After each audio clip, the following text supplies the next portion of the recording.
All right, let's go to California now, where voters will decide tomorrow if Governor Gavin Newsom should be thrown out of office. The latest poll suggests that more than half of voters plan to vote against the recall, in essence in favor of the governor, and that is a much wider margin in favor of that Democrat than 6 weeks ago.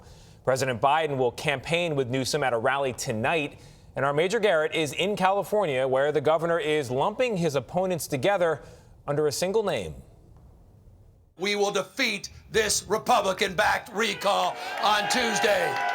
Governor Gavin Newsom rallied union and Latino voters in Los Angeles Sunday and later warned that Republican frontrunner Larry Elder is a new version of Donald Trump. We would put ourselves on a very dangerous course if we do not overwhelmingly show up and reject this recall effort. That means Donald Trump's on the ballot, in your opinion? Oh, Trumpism is. Donald Trump was defeated last November, but Trumpism hasn't been defeated. We asked Elder, a nationally syndicated talk show host and columnist, about the former president. Donald Trump is irrelevant to this election. It's not irrelevant to you, though. The only people that ever bring up Donald Trump are the media. And Newsom, and former President Obama, who cut a TV commercial featuring Elder and Mr. Trump. Protect California by voting no on the Republican recall. All part of a concerted Democratic effort to save Newsom, one that has enlisted the vice president, Bernie Sanders, and Elizabeth Warren. A lot of people have come in from outside the state, including President Barack Obama, cutting commercials for him. Bernie Sanders has cut a commercial for him. Senator Warren has cut a commercial for him. And no one's uttered the following words: Gavin Newsom has done a good job for California. Under recall rules, a majority of voters have to vote yes to oust Newsom. If that happens, then the top vote getter among 46 challengers becomes governor, no matter how small their share of the vote. Republicans blame Newsom for mismanaging California's homeless population and for going too far, they say, with pandemic lockdown orders and mask mandates.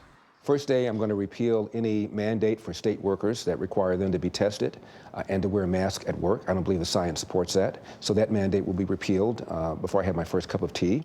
Elder also recently said the recall was already marred by, quote, shenanigans and subject to fraud.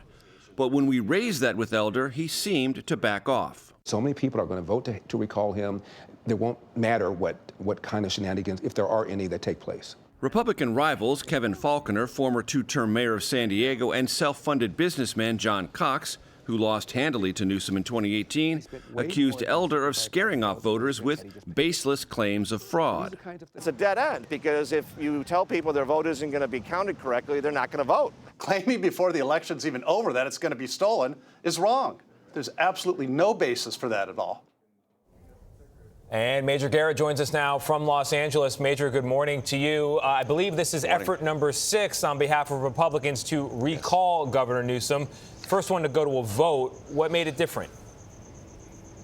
Well, this one qualified, Tony. That's what made it different. The previous ones didn't. And one of the reasons this qualified, you need 1.5 million signatures in California to do that, is because Republican backers of the recall got extra time to collect signatures. Why? Because of COVID lockdown restrictions. One of the few times that those restrictions pleased Republicans. A judge said, actually, it's hard to do that when you can't knock on doors or meet people face to face. And in that intervening period of time, Governor Newsom went to what is now in California probably one of the most famous dinners of all time.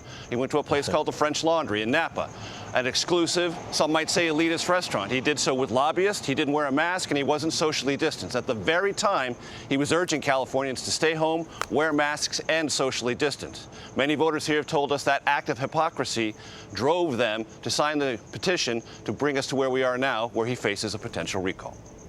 Yeah, as the kids say, that was not a good look for the governor. The optics were really bad. So, Major, what else is at stake for the Democrats, do you think?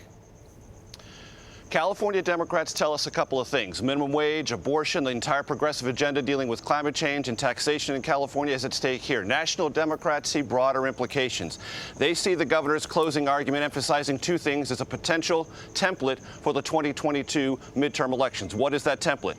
Reinforcing that science-based decisions on mandates, whether it's vaccines, testing, or masks, work practically and politically and portray whoever your Republican opponent is as some kind of echo of Donald Trump or the Trump agenda.